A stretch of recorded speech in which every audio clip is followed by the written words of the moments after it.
Hi everybody, welcome to episode 22 of Satellite 664. I'm one of you two co-hosts, Kaz Tagyan.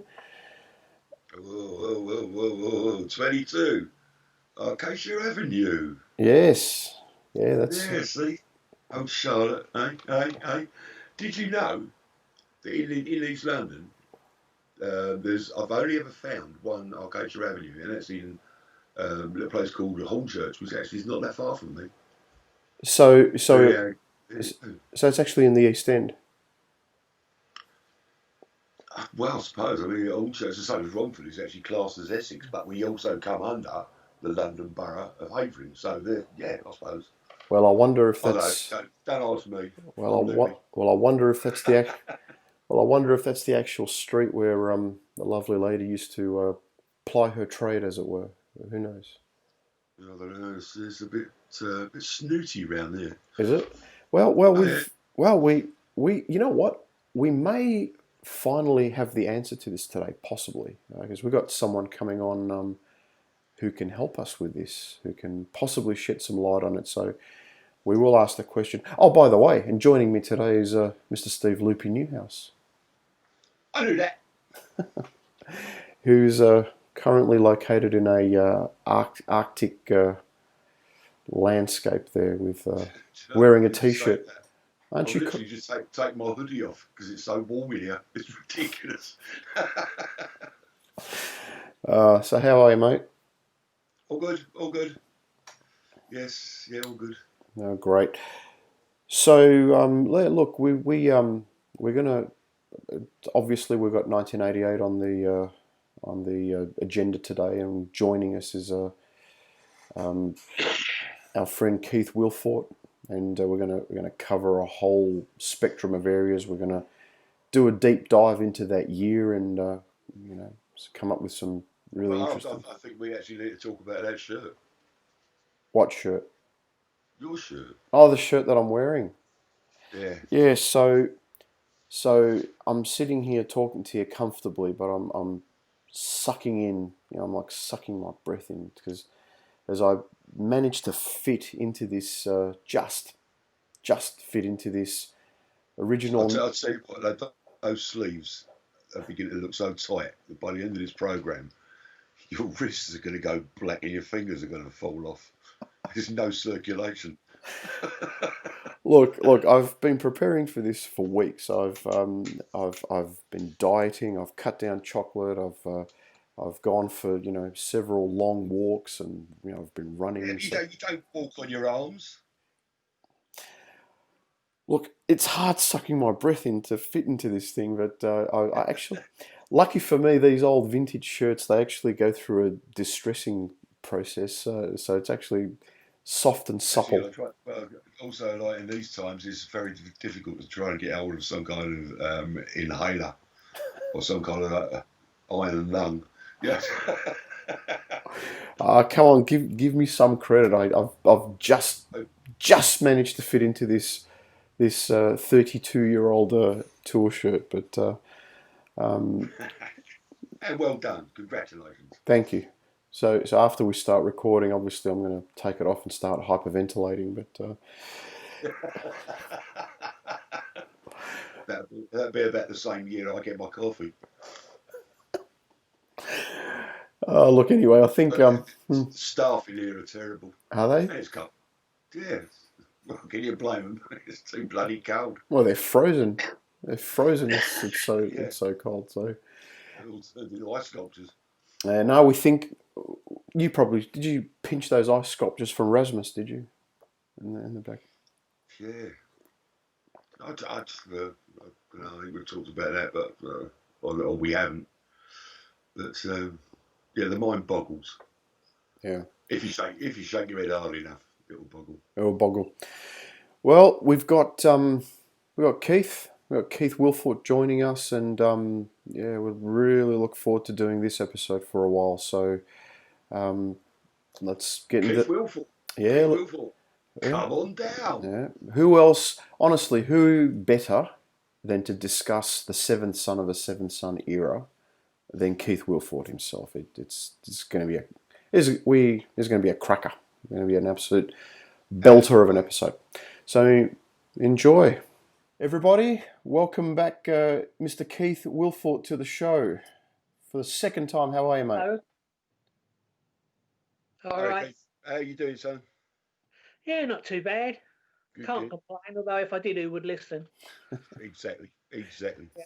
That's good. Keeping well. No, look, we've last time we had you on, we discussed the whole genesis of the fan club, and that episode got a lot of love, from the viewers, and both on the Iron Maiden fan club forum and just some with the private messages I've had.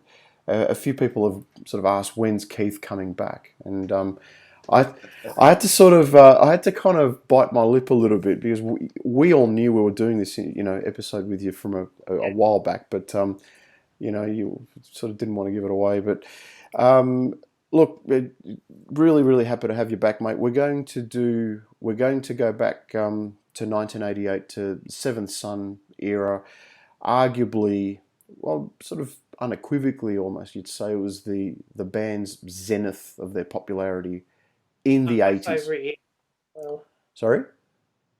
and my favourite. It was my favourite era as well. Yeah, yeah, it's a lot of people's. Certainly, it's right up there for a lot of people. And it's a fascinating year because it really completed that trajectory the band had been on since 1982. They just got bigger and bigger and bigger, and this really was the top of the mountain. I mean, I personally consider No Prayer and Fear of the Dark still as part of the classic era, but Seventh Son again was their peak of Everest moment. So and it's and what we're going to discuss today, some fascinating events. So well, let's just start from the beginning. They album was released in April '88, and they spent a couple of months in Musicland Studios in Munich, Germany, recording. What can you tell us? What was the catalyst for sort of setting up camp in Germany for a couple of months? Well, initially, Bruce spent a lot of his off time in Germany that year, and he got into like he'd be drinking buddies with the people from Musicland, and they sort of said, "Well, check out our studio, come and have a look." And he saw it, liked it, told the others about it, and at that time, band, mainly because of like still the after effects of the World Slavery Tour, the band weren't really up to travelling. They didn't want to spend like all that time on the other side of the world, Hmm. and also there was supposedly some unrest going on in the Bahamas, where the atmosphere was a little bit less safe than it used to be. Yeah, Michael Kenny actually told me a couple of years ago that when they were recording the Summer in Time album at Compass Point in the Bahamas, the mood and sort of vibe of the place was a lot different to '84. I mean, there were armed guards Yeah, everywhere with machine guns, and yeah, so that's I guess would it be fair to say it was one of the reasons why they decided to set camp in Europe this time? yeah. Plus the fact as well is they were only 2 hours from home. Yeah. So, because although for tax reasons they couldn't sort of visit England regularly, at least they could pop home for a couple of hours or whatever, and also from bringing the families out as well to them. It Oh, was obviously a lot logistically and financially. yeah. Keith, so being a concept album, was it kept under wraps and until later in the stages, or did everybody know that they were doing an album that had a story to it? Yeah, well, I mean, by the time they came to recording, and when the cover artwork was being designed, it was sort of like put out there that this was going to be a concept album, sort of like it's going to be their Tommy or whatever. So the idea of concept, but initially, what it was Stephen Bruce were like, they were into sort of like sci-fi and the paranormal stuff, and I think it was Bruce got this idea of the Legend of the Seventh Son, and so like, oh, and then like as the songs came together, they sort of loosely fitted the pattern, and they thought, yeah, we'll make it's going to be a concept album. So of course, by the time by the time they went into the studio to record it and everything, they already had it in their heads that it was going to be a concept album. It's really interesting you use the word loosely, and this is just my personal observation. Yes, it is a story, and yes, there is an overarching plot.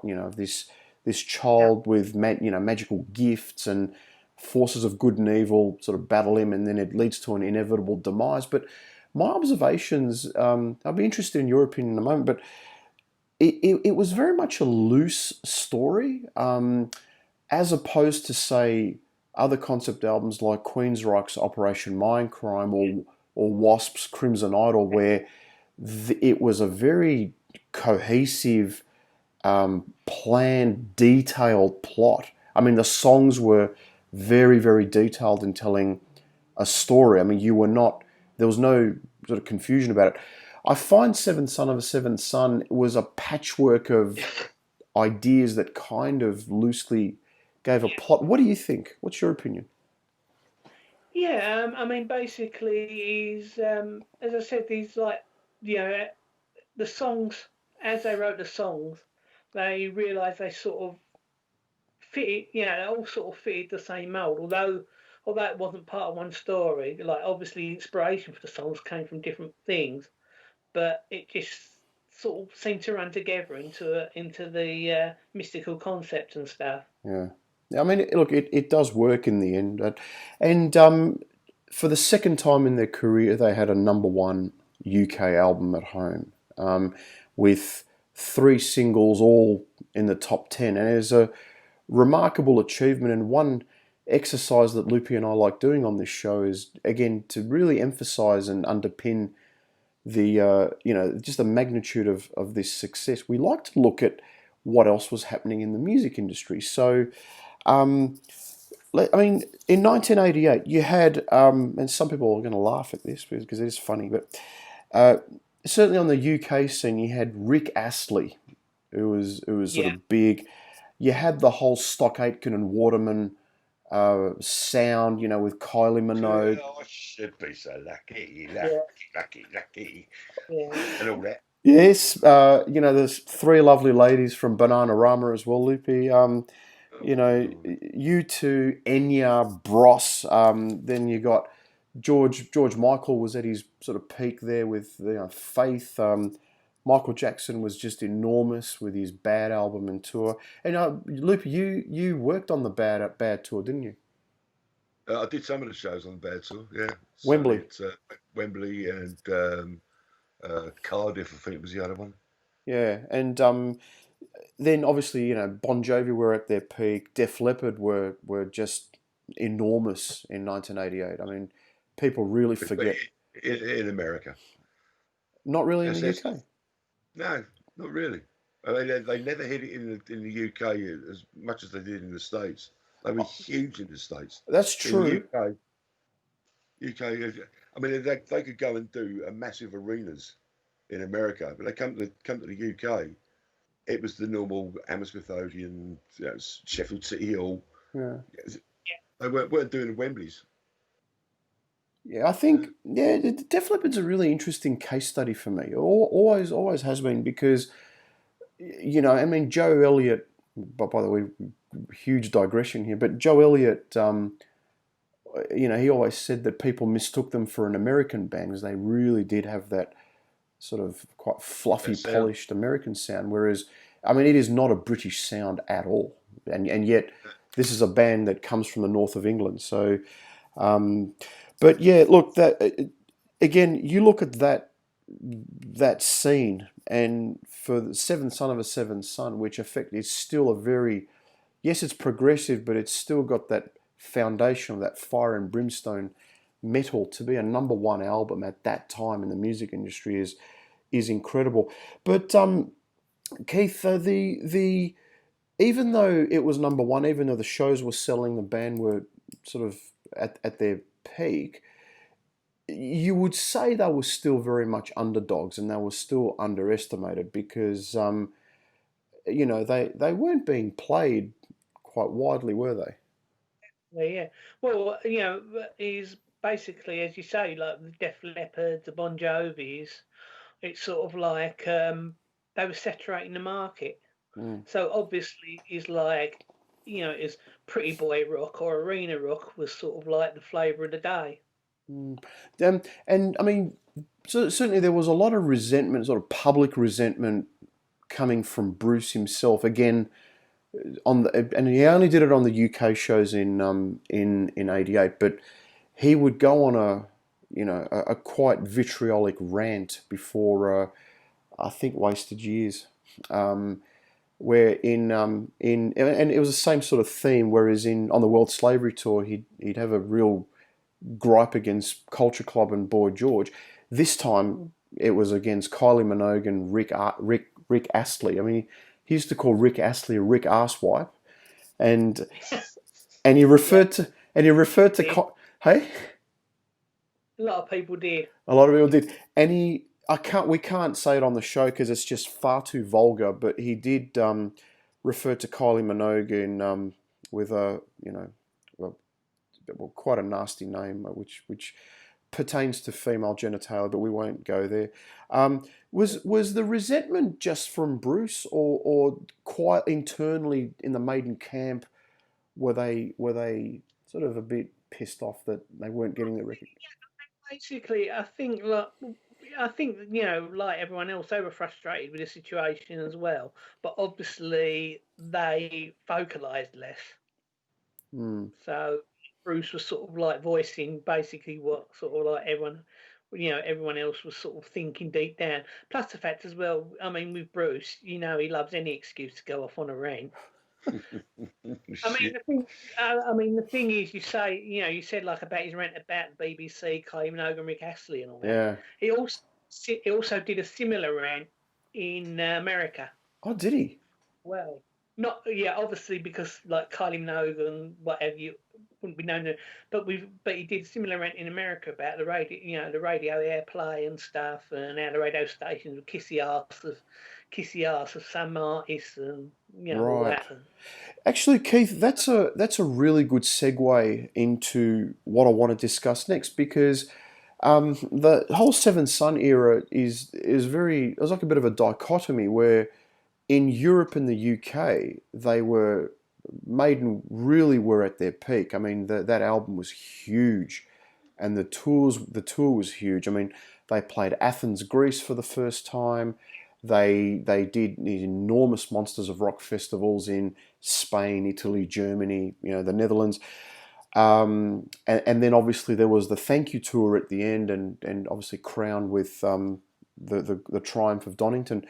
But on the other side of the pond in the US, their popularity was sort of on the decline, wasn't it? Because yeah, I mean, for the first time in a long time, I mean, they had shows cancelled for poor ticket sales, like in Allentown, Pennsylvania, and Seven Sun. I mean, the sales weren't as strong as they were previously. I mean, yes, they sold 1.2 million, but compared to 3 million and whatnot, it was quite yeah. disappointing. I But mean, I mean, that's mass mad when you think about it. I mean, a population of how many? Yeah. And they only yeah, sold 1.2 million. That's just mental. yeah. Well, also as well, I mean, in America, it was a case of they weren't flavour of the month because in America, it's like apart from one or two bands, you'll get a band for like 2 or 3 years. They'll be it. Everyone wants to go to their shows. Everyone wants to see their shows. That's the show to be seen at. That's the show all the celebs want to go to. Oh, But then after is that tails off in favour of the next big thing. I mean, America is very like that. It's like, they Fick- say about Americans have got Fickle. no attention span, Yeah. but musically, it's the same thing. It's like you see it here. You'll see someone come from nowhere for about 2 or 3 years. They'll be huge, and then like 3 years down the line, they're forgotten, and there's the next big thing. So by that stage, like I mean, from Number of the Beast through to through to the end of the World Slavery Tour, Maiden were the big thing. But then, people started to move on to other stuff. and other bands were coming along and that, and you had all the like hair bands and stuff, which really appealed to the American psyche more than. Of course, that's right. Also, And can I just interject there for my American friends out there? And I just said the word fickle. It's nothing personal, guys. Just saying. Yeah. No, it's sort of obviously I've got a lot of American friends who are sort of going, ooh, but that's the way the American music and As entertainment Steve market likes is. to say, it is what it is. Yeah, and also part of it, as well as like as I said, Maiden were last month's flavour of the month. It's also a case of they wouldn't play the game. They wouldn't do it. They wouldn't do all the meet and greets. They wouldn't appear on the chat shows and stuff. So it's sort of like that. Once again, they won't. They won't do interviews with us or whatever. So we ain't going to cover them anymore or whatever. yeah, interesting. And I think it's Scorned American journalist. sorry. Hell hath no fury like a scorned American journalist. and I guess Imagine a female one. That'd be worse. look, and I guess the other as we sort of all spoke on air or off air previously, and you did allude to this before, Keith. There was also an emergence of a more stripped down sort of a streetwise type sound. So you had Guns N' Roses, emerging. Motley Crue had stripped down their image into a more biker type image. It was all about the Sunset Strip. Correct. Yeah. And played on the Strip and the New York bands. It was all about Bye bar and grill. Yeah, and yet you also had the Poisons and the Skid Row. So I think the North American audiences were very much going there. And here you had a very strongly sort of British sounding, fire and brimstone type band, playing what was a progressive, type style of metal with synthesizers. And I think, that certainly went down well in Europe and the US, in the UK. But you could see with the emerging sort of taste in the US, that was never going to take off, right? oh yeah. Yeah. The thing is, what a lot of people tend to forget is that Iron Maiden's roots were progressive. I mean, Steve's favourite bands were like, the Genesis, Uriah Heep and stuff, and Hmm. early Rush and that. So it's sort of like sooner or later that influence was going to creep into their music anyway. That's right. That's right. And I know Steve Harris gave an interview about 20 odd years ago to Mick Wall, and he expressed his frustration at the American audiences, where they in previous years they put so much time and effort into building that market, and then in 1988 it really dwindled. And I think he's quoted as saying he felt at the time that the Americans just don't understand them as a band. Was that palpable in the Maiden camp back then? Yes. Yeah. Amongst basically the whole band, or was it really sort of Bruce and Steve that would vocalise it Well, more? Bruce, Steve, and I mean, of course, then Rod was based in LA anyway, so he saw it firsthand. First time. But I mean, it was plainly there. Yeah, and one thing I wanted to also ask is this was so in previous years the tours. I mean, World Slavery Summer in Time, Summer on Tour had gone for 2 years in total, or over 2 calendar years. They went back to a 1 year tour. In fact, it was when you distill it down, the break they took in October and starting the tour in May. It was actually like a 5-6 month tour. Was that always part of the plans, or was it ever contemplated that they'd extend into 1989? No, it was always planned. It was all part of the plan, gearing up towards taking 1989 off. was actually like just have a year away from it all. Because as you know what their schedule's like, and quite honestly, as most people know, the length of the World Slavery Tour virtually, the band virtually split up over it. I mean, Wow. Bruce was burned out, Steve was burned out, Adrian, and so it was a case of after that, it was like no more. We'll do tours on our terms. We'll keep them short. We'll have breaks when we want breaks and stuff. But with as I said, with the World Slavery Tour, sorry, not World Slavery Tour, with the Seventh Sun Tour, it Mm. was a case of most of the shows were festivals and large arenas.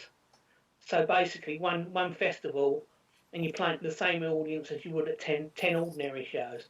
So they considered that like they were still getting out. They were still giving getting out to the audience, but obviously not travelling Mm. so much. People were travelling to see them. Mm.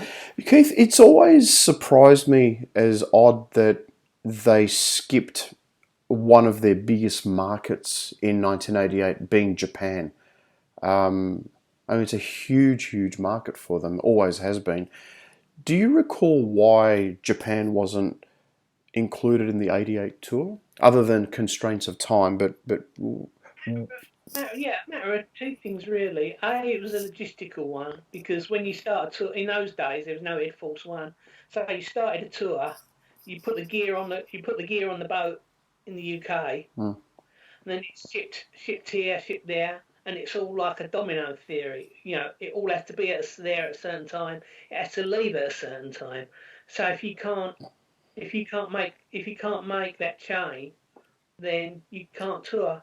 And also as well is basically the promoters in the country. I think it was a case of they didn't really see that there'd been a market there for, especially after seeing like in the US area, it's slumped off. So I think the promoters sort of got cold feet.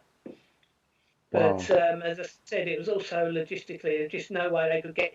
There's just no way they could get like shipping things together to do it anyway.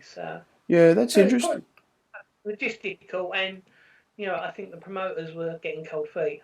Wow, because the original tour book, so the first tour book that they brought out in Yeah, May, actually had Australia, Japan included, and then by the time the second tour book came out in once the European league started, the one with yeah, the black cover, um, Japan, Australia were sort of gone, deleted from the list of countries, and as I said, is like they would have known back before at the start of the tour yeah, or early into the tour that they couldn't do the Far East. So, but of course, all the stuff at the beginning of the tour is printed like months in advance of the actual of tour course, starting. of course. Yeah, Well, look, any discussion of this era is absolutely mandatory to talk about Donington. So we're going to have a good sort of touch on mm, that. So now both of you gentlemen were at the secret gig at is it Queen Mary College, Loopy? Queen Mary Queen College, Mary yeah. College. So that was a university, wasn't it? Or that is a university. It is. it was Bruce's old university Yeah. where he went, where he studied history. So Keith, tell us about from what you recall, why did they want to do a secret gig, and how did that all come about? Because they'd never done one previously, and it was a start of a tradition of doing a couple. Yeah, yeah. Well, I mean, initially it was sort of like, I mean, they always did warm up gigs anyway. Mm. Usually they were behind closed doors, but they sort of got the idea. Well, why not do a secret gig and bring for the fans, so that like only a select group of fans can see them and stuff. It was sort of like a Christmas present to all the fans who fans for the fan support. Mm. So How And in the East End. yeah, Like for the band, it was actually sort of coming home. It's returning home. It's like Beatles playing the Cabin again, years after they were famous. So is Queen Mary College located in the East End? Yeah. Yeah, Mile End. Mile End, yeah. So I mean, it's just outside Stratford, which is it's pretty much where the Garden Horses is. Yeah. Yes, like about miles from the Cart and Horses. And how was that show? Well, for want of a better term, promoted. So I mean, clearly it was a secret gig, but how did word get around? I mean, did they put flyers up and to see who was clued onto? No. That would have all been done through the fan club, pretty much like it is now. Like, first in the back there and all that. Mailed the fan club out. All the fan, just mailed it out to all the fan club members. Oh, and they all knew. Okay, and very aptly named Charlotte and the Harlots. And we did say we were going to once and for all put this question to bed. And now, Loopy, you were there. You were there when the song Charlotte the Harlot was actually recorded, but you don't remember whether this was a real person or not. So we're gonna ask Keith: is she real? Was she real? Is this a real thing? I don't think, unless it was sort of like someone that Paul Diano or someone who inadvertently crossed paths with. I think basically she was like a stereotype of the typical East End hooker. And it rhymes. Yep. Okay, well there you go. It wouldn't quite work with like Kylie the harlot. It just don't go. Yeah. Well, great. We've put that to bed after. Well, I mean, also as well, which might be a pointer into certain information, is the song was actually partly Dave's idea. In fact, I think it was the first song he actually, helped write. Wow. So I don't know if that's a general guide as to where she might where she might have came from, but okay. Wow. So that's it. We've put that to bed finally. So this was an archetypal stereotype of. Yeah, I mean, like Prowler isn't really Steve Harris, although the singer at the time would have you believe it was. He actually started calling himself that. Yeah, the Leytonstone Prowler is what Dennis called him. Yeah, Dennis over the last few years has tried to call himself the Prowler. Yeah. Yeah. What, you mean he's tried to assert that the song is about him? Yeah, it's the name he chose. It's a bit like Paul sort of choosing the Beast. Oh, okay. Yeah. Number of the Beast came out after him. Oh, I see. Yeah, well, it's been a whole whole saga about that, hasn't there, over the journey? That's a whole different episode. Yeah. Mm. And really, it that secret gig obviously led to arguably the crowning glory of the era and that was Donington. So now, Loopy, you weren't at Donington, were you? No, 1988. Where was I? I was probably doing Michael Jackson. Okay, so you were at Queen Mary, but not at Donington. We're at Keith. You definitely were at Donington.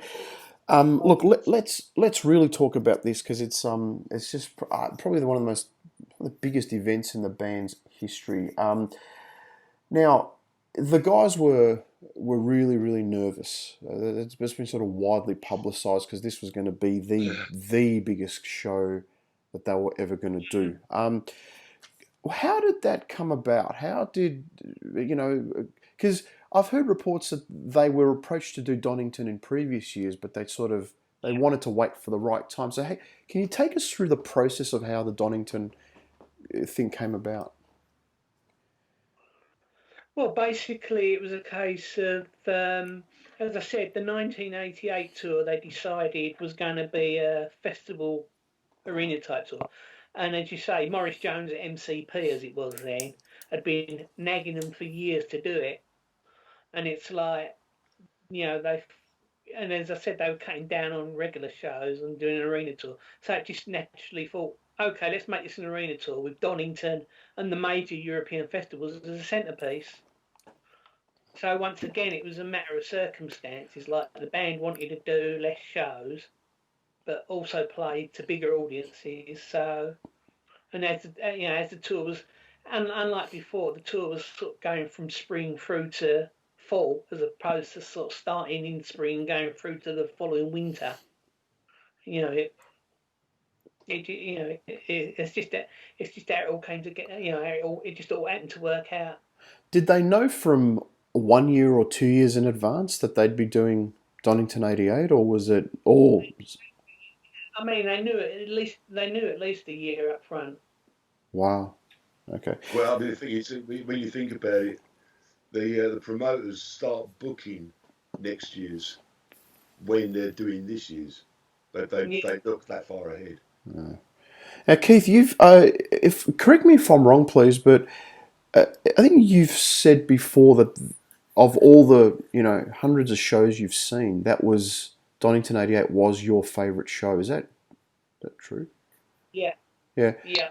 Tell me about why you, other than just the spectacle of it, what was it about that performance? And as you've seen it from the start, you've seen all the tours. What was it about Donington '88 that stands out for you? Well, basically everything. I mean, for start, the band were at their peak. Century music was, spreading its empire throughout the globe, and it was just like everything was coming together. And from the band's point of view, everything was perfect. The lineup were like at their, the lineup were like fully gelled in. The song, the set list and everything. It was just a case of everything came together on that one night. It was sort of it's hard to describe unless you're there. But it was just the ultimate concert. As far as I'm concerned, Yeah. out of all the Maiden shows I've seen. Were you watching Did it, from the side, did or? it rain? Probably the only one that comes close to that from my point of view. Although obviously you got to take a step back at where the band was the Hammersmith Odeon shows on the Beast tour. Wow. Until Donington '88, the Hammersmith Beast shows were my favourites, but then Donington just like, whoa. Plus, the fact I think it was also part of the fact that because I was actually actively involved in it as well. Actually I was actually doing stuff in it and everything. So it was just like it was sort of like an event, complete event. Loopy, did you want to say something? Yeah, I'm just asking the question. Did it rain? On and off before the show, on and off, in a couple of days leading up to the show. Yeah, so that's what was making me snigger a little while ago. The thought that there were Maiden sort of Donington pissing down Yeah, with rain, and there I was at Wembley doing Michael Jackson, and it was beautiful sunshine. yeah, yeah. Remember they did the blue umbrellas with the yellow Iron Maiden logo on them for Donington. I Oh, remember that. wow. Yeah, yeah. I mean, they're like they're really sought after collector's items. Yeah, they're very, very rare collectibles. Um, Actually, the rain is actually a story in itself because, as we Yeah, know, it was the rain and muddy conditions that led to really kind of tainted the day in a way. It was a awful yeah. tragedy that day. Keith, to take us through the day. Um, were you aware that there was trouble happening earlier in the day? Well, basically, yeah, everyone knew there'd been a crowd surge, and that a couple of people got hurt, but no one knew there was actually fatalities or anything. So people were aware of the incident taking place, but it wasn't until at the end that it was finally everyone was told that two kids had died. Wow. Yeah. So um, the story is that during the David Lee Roth part of the set, there was a crowd surge, and some Hmm. concerns were raised then by Yeah, security, but nothing was done. And then during the Guns N' Roses set, is when the two kids were actually slipped in the mud, lost their footing, and were crushed, and they'd pulled out.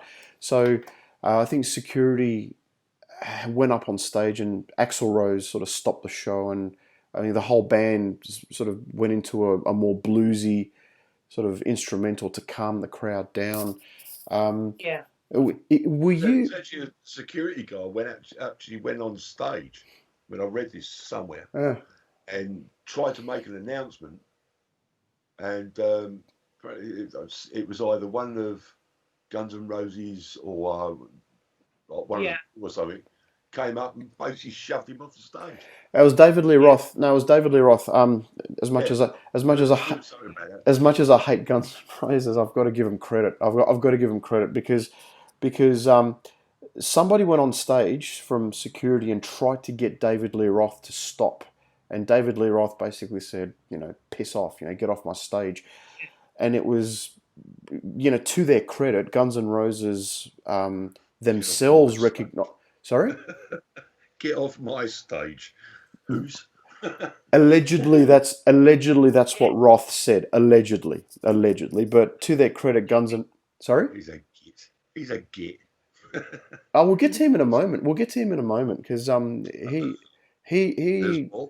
Yeah, well, he opened his mouth and insulted Maiden, but I want to talk to Keith about that in a bit. But it was the Guns N' Roses set where the Guns N' Roses guys actually saw there was some problems, and security told them to sort of stop, and that's when they and it was only in the fourth or fifth song they actually slowed the show down and played a bass drum type instrumental. So yeah, it was tragic. And Keith, were you in the dressing room when Maiden themselves found out about what had happened? No, I wasn't actually. I was going. Believe it or not, I was going around the field looking for bootleg merchandisers. We had a task force. Used to go around perimeter of the gig after the shows and round up all the bootleggers and stuff. And I was out on that. What happened to them? Basically, usually they would just let off a warning, their gear confiscated. A few like they called the paddy wagons out and had them marched off to jail. To jail? So, yeah. Really? Yeah, because the band, the band's lawyers had injunctions and anything. So basically, it was sort of like if you were selling bootleg merchandise, you're off to the pokey, whether you liked it or not. So this is a real shame as well, because 9 times out of 10, the bootleg stuff was better than Maiden's. Yeah. Unbelievable. Were they doing that in the US as well? Because in the US arena shows, because the bootlegging, the bootleg shirts and merch in the US is big business. Oh yeah. And also, the security operation was equally stepped up. Literally they had armed security going around and sort of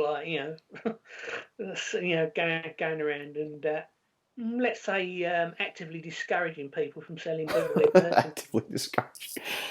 Yeah, well, they certainly weren't actively discouraging anybody in the US shows I was at last year. The bootleggers outside the ground were just outside the venue were doing big business. Brooklyn was just mad. Take a look at your average Facebook ad. The bootleggers practically own Facebook. They do, don't they? That's true. That's very true. Gee. Mind you, some of that bootleg stuff's quite collectible now. It's because it's so rare. It's, not much of it exists. You can pick up an official Donington event shirt, sort of printed by Bravado, which was the company. You can pick it up on the market for a couple of £100, maybe £150, but the bootleg stuff's really rare, and I think it's because they clamped down so hard on that. So right. Seized it or burned it. Most of it was burned. What? Burnt? Wow. Yeah, because what what some companies used to do is like they'd just send it all off to South America or whatever for the orphanages and stuff. But in those days, once it was rounded up, it was usually destroyed. Jeez. Wow.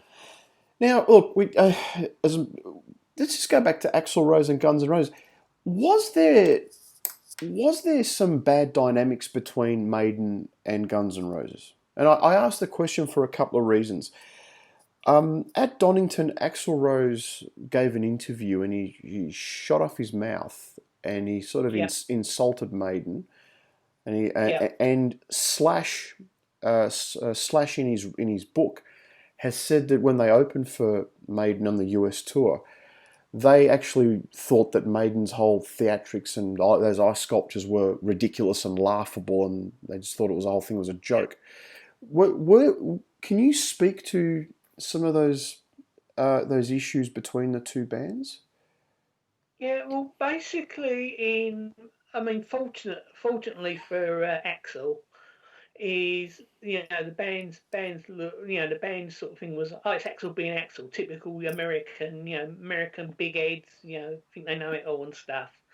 But yeah, I mean, Bruce wasn't too happy, and he sort of like, I think he took Axel aside and sort of like pointed out and said, listen, I won't use the word, but if it wasn't for us, you wouldn't even be on this show. So We're a we are. family show. Yeah, yeah, true. Yeah. Was it a case of I mean, it didn't like after that. It didn't sort of carry over. It was like it's not like now every time Guns N' Roses and Maiden see each other, they're ready to kill. It sort of it probably lasted for like that. That tour went hmm, on for Maiden a little bit, but yeah. But yeah, it was a case of hang on, if it wasn't for us, you wouldn't even be on this spiel. do you think it was a case of an up and coming, hotshot band with sort of this reckless sort of abandon and attitude, Yeah, trying to take it up to an established Goliath, as it were? yeah. Basically, it was sort of like the LA street mentality. Yeah, yeah. Well, I don't like them. I never did, to be honest. But now let's just go back to the UK. So we get a year later. Obviously, we get Made in England. The VHS video came out. Obviously, the show was shot at the Birmingham NEC over 2 nights. And one thing I've always wondered is why was the NEC in Birmingham specifically chosen? Because you could make a case for. I mean, they did 2 nights at Wembley. They did a couple of nights at Hammersmith on that tour. 2 nights at Manchester. I think 2 nights at Sheffield, and in fact Donington itself. I mean, why was the Birmingham NEC chosen to record that video? Before Keith answers this, I have a theory. Could it have had something to do with the truck not being available up to that point? May well have been, but I know from I know that originally I think they wanted to film Donington, but because of the logistics, getting people in and out, and also the notorious problems with the weather, they decided Yeah. that was power. And then I mean, Birmingham, for starters, the NEC is plonk in the middle of England. It's easy to get to from anywhere in the country. It's a lovely venue as well. Yeah, and also because it's a new venue, it's built specifically that you can change the size of it and you can do all sorts of stuff with it that you can't do in like the established venues. Because half of them are protected buildings. From what I remember, inside the NEC, they used to have drapes down the walls, which is something that they've never done at Wembley. So Yeah, drapes down the walls, that instantly sort of deadens the sound and makes it true. yeah, So yeah. I can understand that. Yeah, it was basically the NEC, as I said, apart from the fact of its location, and it was more tailored to filming a show there. Yeah. Plus the fact well, he's also as well, although it never arose with Maiden, there's also the course of like, if they only sell half the tickets, they can just push the walls closed to make it look like it's full anyway. I've known some bands do that. Yeah. And back in those days, I think the floor had seats, didn't it? Well, no, basically, no. I mean, basically, the NEC's they're just empty boxes. The seats have to be brought in. Ah, okay. Yeah, I mean, yeah, the NEC. If you look at it when there's nothing happening, it's literally just an empty metal box. Empty shell. Yeah, because Yeah, I went to I went to the venue in 2018 on the Legacy of the Beast tour. I mean, it's called Genting Arena now, Genting Arena, Yeah. Gent, yeah, and I went with a very close friend of mine, Carl Peplow, who actually went to the 1988 NEC shows. He was there for when they were filming the Made in England. And he actually told me that they have made some modifications to the venue over the last 32 years. yeah. I mean, I went to a Star Trek convention there in 2017, Mm, and although it's still you can still recognise it as the arena. It's like has changed dramatically yeah. from from a cosmetological point of view. Yes, yes. So, Keith, now we get to another interesting sort of phase in this whole story, and that is, the early rumblings of discontent in the camp. Um, so, where Bruce had been unhappy in 86, 87, and his songs weren't making on the album, he came back with a real resurgence in 88. But it was Adrian Smith now who seemed quite unhappy. And I think he's admitted to it. Steve Harris has said that he'd been quite unhappy for a long time in the band. Um, did you guys, again, was it something that Adrian kept to himself, or was it quite evident from all and sundry that he was unhappy? No, not really. I mean, I mean, as I say, I used to, I used to hang out with him, go to his house and stuff, and whatever. We'd go, we'd go to football, even go to football matches together. And really, it never had an inkling that that it was, that there was anything wrong. Wrong. I mean, a couple of times he sort of like made comments about he was getting, he was fed up with just being told what to play all the time, and rather Mm, than play what he wanted to play. And mm, I know he was, right back from when he joined the band, he was, he was a little bit put out that he didn't do more singing, but for obvious mm, reasons, that was, and the reach out B side. yeah. Well, I think part of that to placate him or whatever. But yeah, it's like he'd often sort of said that he wasn't happy, that he felt he couldn't fully expand himself in Keith, and make is it true about Reach Out? Apparently, Harris refused to play on it. no Uh, no. I'll scrub that out next time I find it in the book. No, yeah, I know. I mean, what's it? As I say, I don't know. I don't know how enthusiastic he was, but to the best of my knowledge, everyone played on it. Thing, I I Well, mean, mean, I can't ever Bruce does the see back Mate vocal on it. actually being there. Keith, were there concerns about Adrian's musical direction at the time? Because obviously, Reach Out is much more like a Bryan Adams type song, Yeah, and look, I mean, Adrian's got an amazing voice. I just love his voice. But then yeah, the following year, he produces the Silver and Gold album, the solo album, and I mean, that really was him expressing who he was at that time. I mean, as I've said before, that album is almost like a fusion of Bryan Adams, Springsteen, Don Henley, Def Leppard, and even Well, there's elements of that Euro. I'll bring this into play. Hold it a As you bit more was, forward, mate. Now you've disappeared into that ice landscape. it, No, no, no. I'll Take tell it you, back. Take it back. Take it back. Take it now to your... And here I No. was. And there I Loopy's holding up the book, Adrian Smith's book. Yeah, that's it. Like, Yeah. basically, right, you got the gist. Anyway, according to that book, when Adrian Smith recorded Reach Out, or not Reach Out, Silver and Gold, do you know Kim Mitchell? You heard of the name Kim Mitchell? No. I'm trying to think of the name of them. Max Webster. Kim Mitchell was the singer of Max Webster. Yeah. I did a single, Paradise Skies.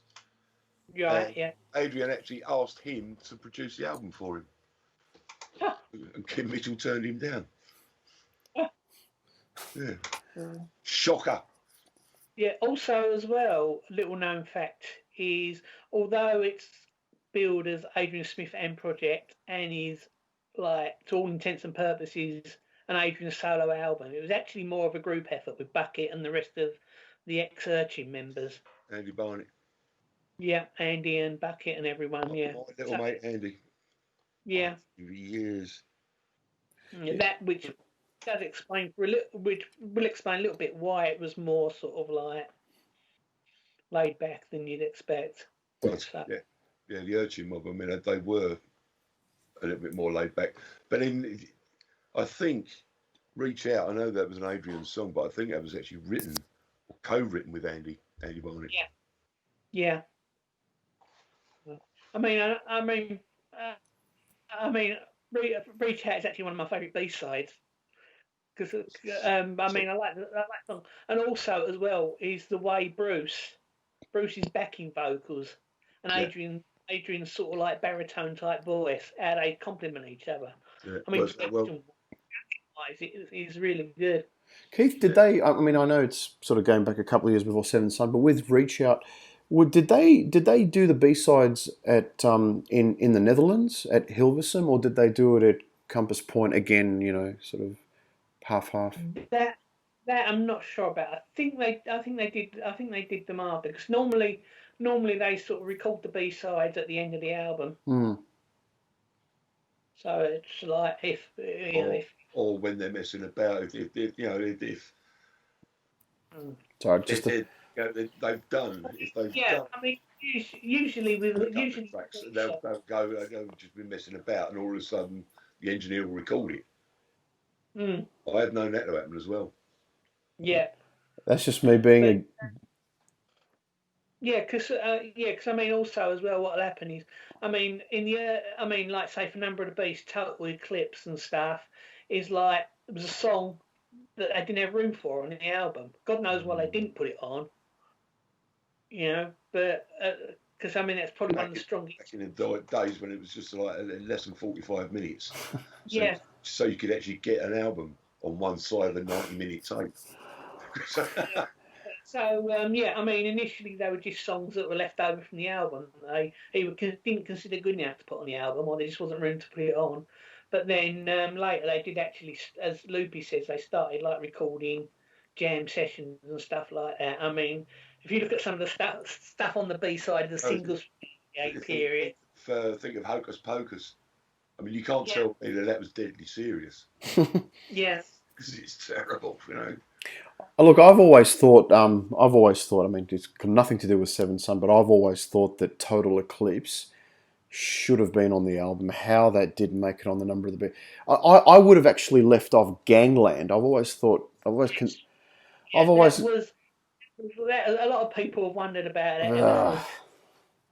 Oh, well, that's another episode, isn't it? Though that's so we talk for hours. Right there, it's another episode. We just called it theories. Theories. Was it the one? Wasn't it one of Clive? Didn't Clive partly write Gangland? Yeah, he did. No, he did, and it's probably, give him some royalties. Yeah, it's very possible. Songwriting royalties. I mean, I like the song, but and it's got a really nice jazz swing feel to it. But I mean, Total. B-side. Yeah, no, I mean, Total Eclipse is just it's such a quintessential Maiden song. But anyway, it's just you Yeah, know. I remember going when we used to go into some of the rock pubs and stuff around Islington and Camden. People would put it on, and they'd always play Total Eclipse. They'd never play the A side. I can Always put the B side on the jukebox. I can imagine why.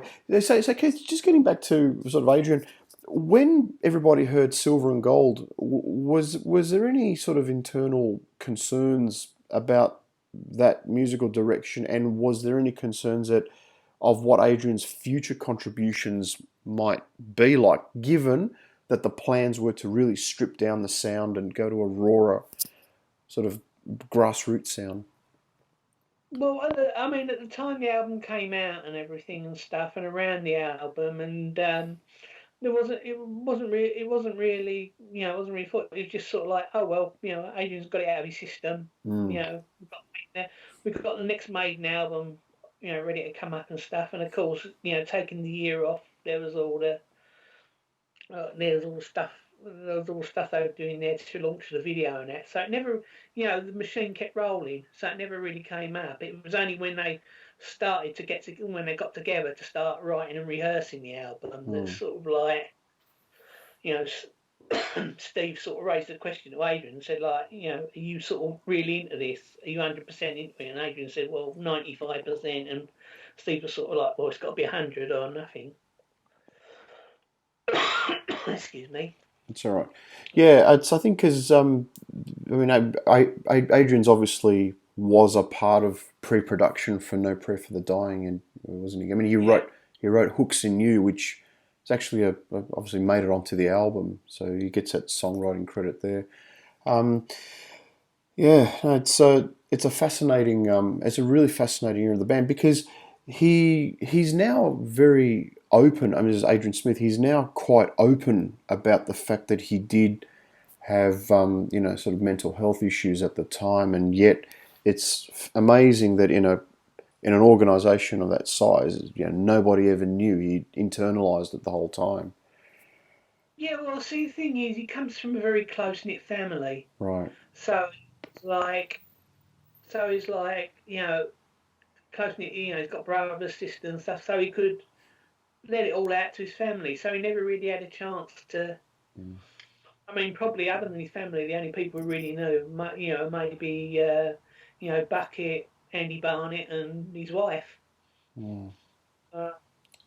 But, No, look, it's a fascinating era of the band. I mean, they all are, but this in particular, for the band, the fans, was just such a huge sort of year, wasn't it? It was the feather in their cap, as it were. And do you, Keith, in your opinion, do you think that No Prayer and Fear of the Dark eras were sort of part of that, still a continuation of that Seven Son era, or do you actually think that 1988 was the end of a chapter? yeah, no, 80. I mean, the Seventh Son era was that. That was definitely the end of. That was like turning the page. I mean, because you know, Adrian left, Janet came on board and stuff, so that changed the dynamic of the band. Yan's brilliant, but from Adrian's personality, because Adrian's a technician. He's sort of like he'll sit there in the corner playing away, doing all sorts of wonderful riffs and stuff. Whereas like Yannick, he don't care. He'll throw himself around the stage or whatever. So the dynamic immediately. So that's it. And as you say, the production was raw, and the songs were also more, rather than sort of storytelling, were more sort of current affair orientation. Yes, yeah. It's as obviously something we'll touch on when we do that sort of cover that era of the band. But funny you say that. First time I ever saw Yannick Gers live, I saw him climbing climbing the rigging. I thought, what on earth is this? Never ever seen anyone do that before. But I made the mistake when I saw Maiden at the O2 on the Final Frontier tour.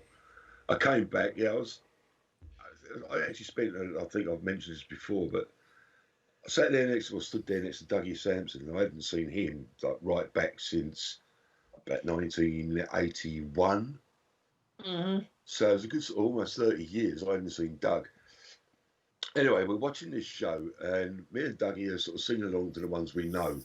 But 90% of the set was stuff that I'd never heard of because basically Maiden just disappeared out of my life. So anyway, I get back home and I'm sitting on the computer and it's like, okay, I'm on Facebook. So I put up a thing saying, now I don't understand the point of Yannick Gers because he spends most of the show trying to break his guitar. The abuse I got was just unbelievable, and I was like, "Oh, my hands up! I'll never do it again." Look, he's a polarizing figure. Blackmore on steroids. He's a polarizing figure, but do you know what? Despite all the waving the guitar and jumping up and down and climbing the amps, he's actually a really good guitar player, very accomplished, Shit up. fantastic songwriter. I mean, he's that the sound that he brought to those the no Prayer and Fear of the Dark albums and continues to bring is very unique. It's very, very unique. So But I've always said, with Adrian and Dave, when they play a guitar solo, you can tell them apart yeah, because Dave will just go and hit every note as quickly as he possibly can, and Adrian thinks he solos through. yeah. But when Yannick came in and was also doing the same as Dave, it was like, I don't know which is which. There is a slight difference in sound, but they were both doing the same thing, and it's like, I'm not used to this. but Well, they both play that legato style, yeah, the guitar with those sort of fast runs. But I think Davey's tone is just very different, quite different. yeah, So and he plays certain scales, but you get used to it. yeah, you do. Oh well, look, thanks, Keith. Thank you for joining us. This is again, it's been brilliant. Really love chatting about it and going back to. Brain cells turning over as well. Yeah, yeah. Well, for all of us, really. I mean, And the for back. yeah, for all of us. I mean, I was just a kid, a fan back then. You were in the inner sanctum, and Loopy was kind of like an observer at that time back in '88. So I still am. yeah, so Yeah. we were sort of pooling these three different perspectives together and reminiscing what was really a great time in the band's history and and just in the rock world in general. There was some great stuff happening. So Yeah. thanks, mate. Thank you very much for joining Cheers, us again. Keith. No, stay safe. Look after yourself, mate, and we'll very much look forward to having you back when we cover other interesting areas. Yeah, well, you know where to find me. Yeah, no worries, mate. Thank you. Cheers, mate. Thank care, you. guys. See you soon, See mate. ya. Thanks, Bye-bye. mate. What a great chat with Keith. I love chatting to him. Love it when he's on. Yeah. I should chat with him more often and consider, we went through the early days together. Yeah. But I know he lives in LA, but I really should chat with him more often. Yeah, it's a real treat having him on. So, any housekeeping, Loopy, before we sign off? Yes, indeed. Right, on the last show, I did mention that we would have some T-shirts available by the time this show came out. Unfortunately, we've had a few issues. What Kaz will do is he'll put up pictures of what the shirts are going to look like. The satellite image with 664 underneath is going to be at the left front pocket, and satellite.com will be on the back. And there's front and back for both black design and white design. So they will be ready very, very soon. Just keep an eye on the website. Yep, absolutely. Satellite664.com. Brilliant. All right, mate. Well, I'll let you get back to sleep. This is a bit of an oddity. Because I'm recording daytime and you're recording at night, which is why I love having Keith. It's currently 2 a.m. 2 a.m., which is why I love having Keith on because I get to record in the middle of the day and I can be awake because he's in a different time zone. So you've got the whole day in front of you. Well, yes, no, it's lunchtime, so I'm going to go grab some lunch and do some house stuff around Sunday afternoon. So take care. We'll see you for the next one. Thanks, everybody. Bye.